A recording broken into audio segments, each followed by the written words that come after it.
10월 5일 월요일입니다. 레위기 6장 번제, 소제, 속죄제, 부록이라는 주제로 말씀을 나누겠습니다. 먼저 기도로 시작하신 후 성경을 1에서 3일 읽기 바랍니다. 꾸준한 영성 훈련은 당신의 인생을 변화시킵니다. 말씀 다 묵상하셨습니까? 첫 번째, 제사 규례와 부록.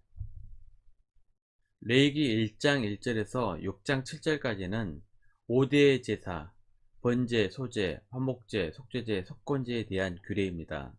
모세를 통해 이스라엘 모든 백성들에게 전한 말씀입니다. 레위기 1장 1절에서 2절입니다.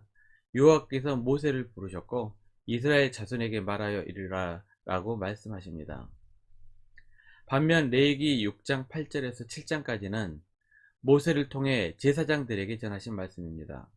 제사 규례에 대한 말씀으로 같은 제사에 대해 공통된 내용도 있고 각각 맡은 바가 다르기 때문에 말씀하시는 내용이 다르기도 합니다.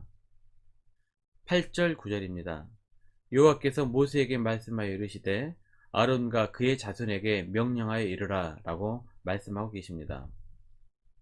하나님께서는 같은 제사에 대해서 말씀하시지만 백성들에게 말씀하시고 제사장들에게도 다시 말씀해 주십니다.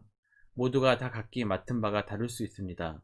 자신에게 맡겨주신 일에 대해 주의 깊게 경청하고 순종하는 것이 중요합니다. 이사야 28장 23절입니다. 너는 귀를 기울여 내 목소리를 들으라. 자세히 내 말을 들으라. 우리는 먼저 하나님의 말씀을 잘 들어야 합니다. 기도할 때도 우리는 듣기보다는 우리 이야기만 늘여놓고 끝내버립니다. 하지만 기도는 대화입니다. 하나님께서 우리에게 주시는 말씀을 충분한 시간을 갖고 들어야 합니다. 그래야 하나님의 뜻을 알 수 있습니다. 늘 하나님의 말씀에 귀 기울이시는 성도님들이 되시기를 바랍니다. 두 번째, 상번제, 끊이지 않는 번제. 하나님께서 제사장들에게 하셨던 첫 번째 제사 규례는 번제물을 제단 위에서 꺼지지 않게 계속해서 잘 관리하라는 말씀이었습니다. 이것은 상번제에 관한 것입니다.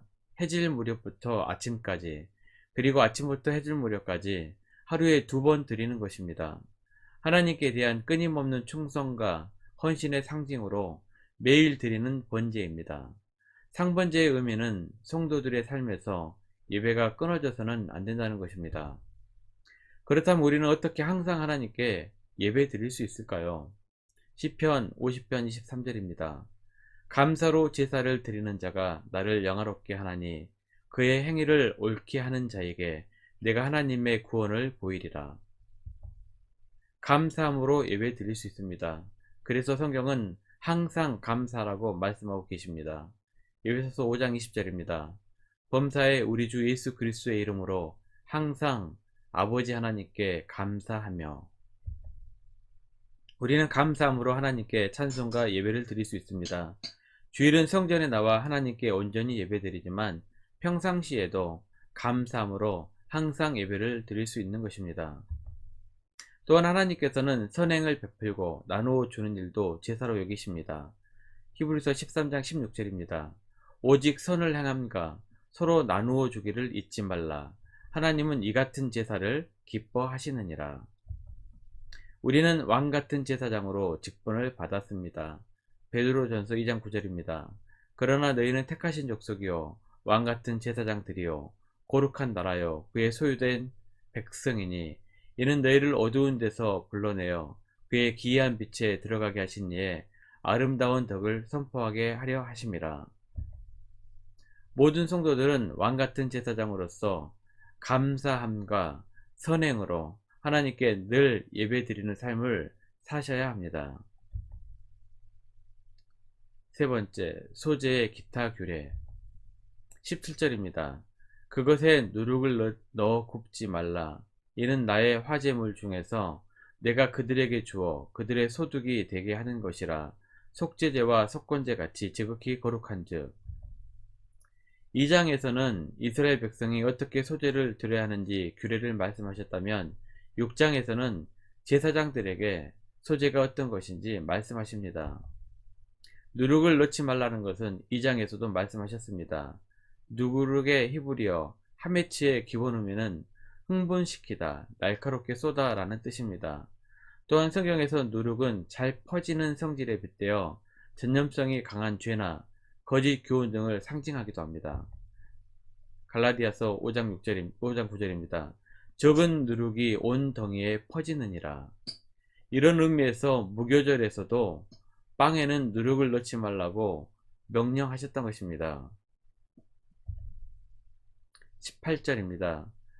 아론 자손의 남자는 모두 이를 먹을지니 이는 여호와의 화제물 중에서 대대로 그들의 영원한 소득이 됨이라. 이를 만지는 자마다 거룩하리라. 소재의 특이점은 하나님께 한 움큼 드린 후 나머지는 제사장들의 영원한 소득이 되게 하신 것입니다. 번제를 제외한 다른 제사의 제물들도 제사장에게 돌아가는 몫이 있었지만 제사장의 소득이라고 규정한 것은 소재뿐이었습니다.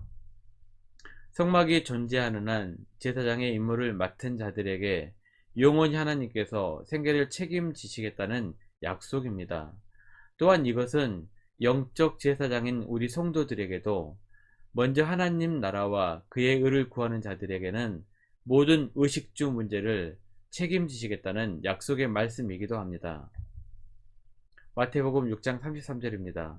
그런즉 너희는 먼저 그의 나라와 그의 의를 구하라.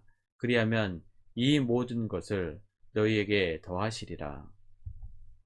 네 번째, 속죄제의 기타 규례 28절입니다.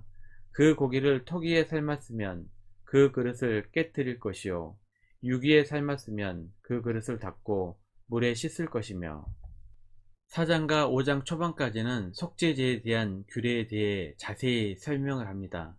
그리고 6장에서는 속죄제를 드리고 난 후 남은 제물은 제사장의 몫으로 주어집니다. 그런데 제사장의 몫이라도 그 남은 제물은 하나님의 성물이기 때문에 함부로 다루어서는 안 됩니다. 토기에 삶게 되면 성물이 토기에 흡수되기 때문에 일반 음식물을 담을 경우 고르성이 훼손됩니다. 그래서 그 토기는 깨트리도록 했습니다. 하지만 유기 그릇은 흡수성이 없기 때문에 깨끗이 씻으면 다른 음식과 섞이지 않아 재사용이 가능했습니다. 이 말씀은 하나님의 거룩성을 강조하는 말씀입니다. 세상과 섞여서는 안 된다는 것입니다. 고린도후서 6장 16절입니다. 하나님의 성전과 우상이 어찌 일치가 되리요? 우리는 살아계신 하나님의 성전이라.